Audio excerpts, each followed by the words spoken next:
प्रभु श्री राम जी के जन्म के बारे में श्री रामचरितमानस में तुलसीदास जी महाराज लिखते हैं कि संवत 1631 में चैत्र मास की नौमी तिथि के दिन मंगलवार को प्रभु श्री राम जी का जन्म होता है। प्रभु श्री राम जी के जन्म के दिन सारे तीर्थ, सारे नदियां, पर्वत, पहाड़, ऋषि, मुनि, नाग, किन्नर, देवता सभी श्री अयोध्या जी में आ जाते हैं और प्रभु श्री राम जी की सेवा करते हैं, श्री रघुनाथ जी की सेवा करते हैं, पवित्र सरयू नदी में स्नान करते हैं। वेद पुराण कहते हैं कि सरयू नदी का जल व्यक्ति के समस्त पापों को मिटाने वाला है। इस संसार का विस्तार 4 प्रकार के जीवों से हुआ है। अंडज, अंडज यानी कि जीव अंडे से उत्पन्न होते हैं, जैसे चिड़िया हो गए, सर्प इत्यादि हो गए, जो अंडे से उत्पन्न होते हैं वे अंडज की श्रेणी में आते हैं। दूसरा होता है स्वेदज, जो हमारे शरीर के पसीने से उत्पन्न होता है, जैसे खटमल, जूं इत्यादि जो हमारे पसीने से उत्पन्न होते हैं। तीसरा होता है उद्भिज। उद्भिज का अर्थ है जमीन की सतह को फोड़ कर निकलता है, उसे उद्भिज कहा जाता है। जैसे पेड़, वृक्ष, लताएं धरती के सतह को तोड़ कर निकलती हैं, फोड़ कर निकलती हैं, वे उद्भिज कैटेगरी के जीव में गिने जाते हैं।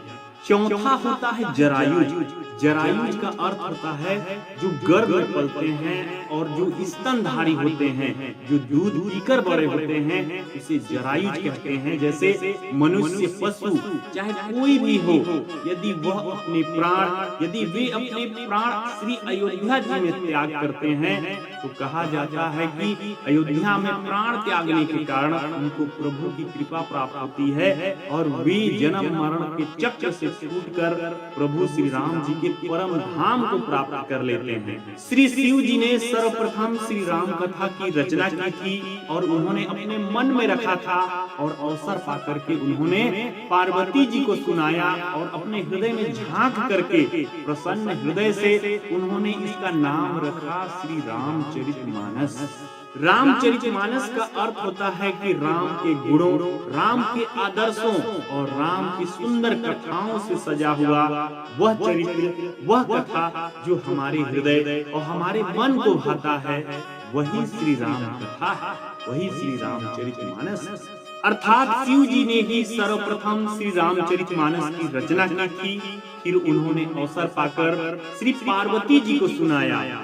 फिर शिव जी ने ही प्रभु का भक्त जानकर कागभुसुंडी जी को सुनाया। कागभुसुंडी जी ने याज्ञवल्क्य मुनि जी को सुनाया और याज्ञवल्क्य मुनि जी ने अपने शिष्य भरद्वाज मुनि को सुनाया।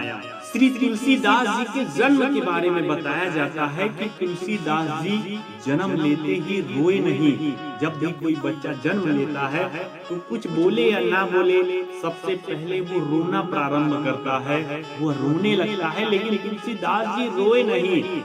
उनके मुख से सबसे पहला शब्द निकला राम। जी हाँ, राम। तुलसीदास जी की प्रीति, तुलसीदास जी की भक्ति जन्म से ही प्रभु श्री राम के प्रति था और उन्होंने बाल्यकाल से ही श्री राम जी की भक्ति प्रारंभ कर दी।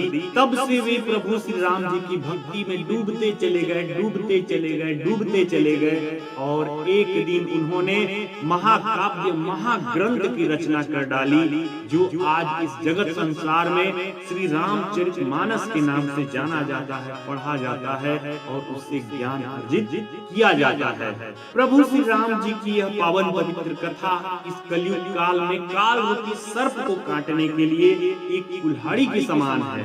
बिना सत्संग के, बिना भजन के, बिना कीर्तन के प्रभु श्री राम जी की कृपा को प्राप्त किया ही नहीं जा सकता है। जो लोग प्रभु श्री राम जी के चरित्र का गान करते हैं, गुणगान करते हैं, वे लोग ही इस राम रूपी सुंदर तालाब के सुंदर रखवाले हैं।